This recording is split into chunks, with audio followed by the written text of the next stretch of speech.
Alright, bust out the sickles and pitchforks. Today on the Motion Picture Notion, we're going to talk about 2001: A Space Odyssey. My very unpopular opinion about that movie. It was made in 1968, directed by Stanley Kubrick, and it's hailed as being like one of the, if not the greatest sci-fi masterpieces of our time. And yeah, I don't get it.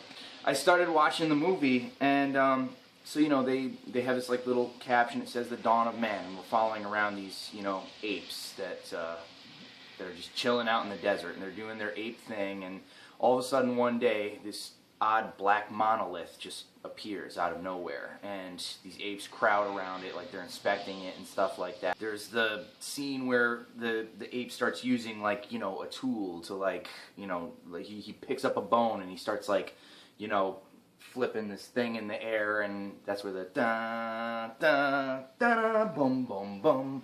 And I'm watching this and I'm sort of like, okay, all right, you know. There's two groups of apes and they try to like take control of a river, and you know, this ape who figured out, oh hey, I can use tools now. You know, he bashes one of the other apes on the head. Anyways, it was a little slow paced, but it was fascinating. Beyond that point, the movie really starts to lose me, because it's then followed by literally like a 5 to 10 minute sequence of a spaceship going through space with classical music playing in the background. Ugh! And, you know, people are like, well, the special effects were groundbreaking for... I agree. For 1968, I mean, those special effects hold up today. Like, if we had tried to do the exact same film with CGI, it would have looked like shit. Really great visuals, but 10 minutes of a goddamn spaceship pulling into a spaceport? Come on! There's no rhyme or reason behind that. There is no reason for that. It is fucking boring. Like, it literally has the entertainment value of just staring at a screensaver for 2 hours and 19 minutes, okay? And it just continues with this, you know? And I mean, I'm really trying to give it a valid shot. The first time I watched it, I literally couldn't even sit through the entire movie. I had to stop it and finish watching it later. Like, and, So anyways, you know, we have these astronauts that are going to explore the far reaches of space, and this is one of the other, I found, rather interesting parts of the movie, was Hal. Okay, he's this artificial intelligence that kind of looks over the entire ship, and he's a lot more self-aware than all the astronauts are really aware of. And Hal starts to kind of like lose it. He starts showing like little signs of like, I don't know if I trust you. You seem like you only want the worst for us, you know? And so Hal basically murders the entire crew except for Dave. Like, at this point, I'm invested. I'm like, okay, I sat through some really extended, boring shit. Like, let's roll with this. How's Dave gonna get back on the ship? Okay, so he like jettisons himself out there. He gets himself back on the ship, and then he shuts Hal down, and that's it.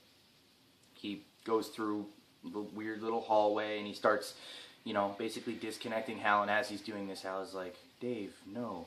Please, I'm scared. And again, kind of cool, but it's like it was the coolest, most interesting part of the movie. In my opinion, it didn't really go anywhere. It's like, okay, Hal killed all these people and now Dave's just going to shut him down, and that's it. Okay. Even if that had been the ending, like anticlimactic though it would have been, I feel that that's sort of like what it was building up to. It's sort of like, okay, now man has created something greater than itself, you know, and it needs to contend with it as such. So, like, that's all cool. But then the movie continues for, like, a half hour, at least.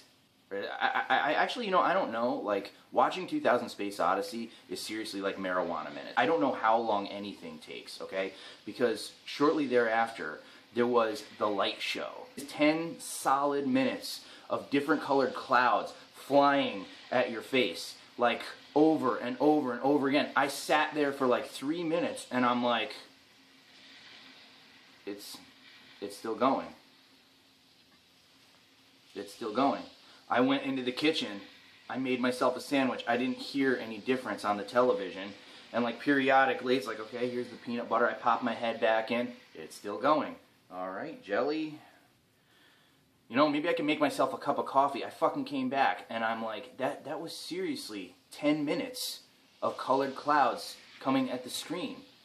What is artistic about that? What is entertaining about that? I'm obviously missing something because everybody, and their mother, loves this movie. I mean, I have met, scattered patches of people who agree with me and thought that it was boring as hell. And then, the ending, my girlfriend loves this movie, alright?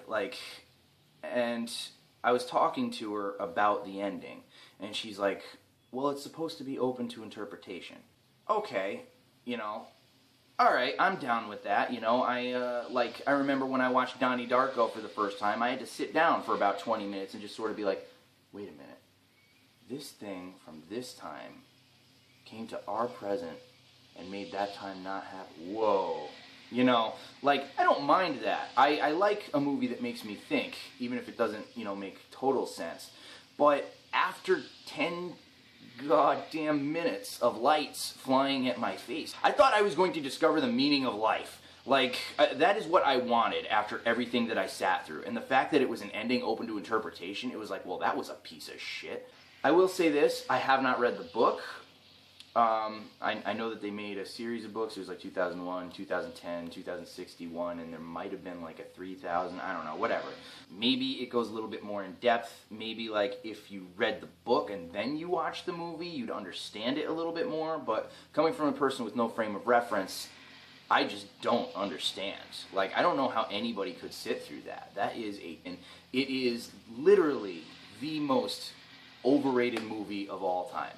Let the hate mail commence, and that's all she wrote.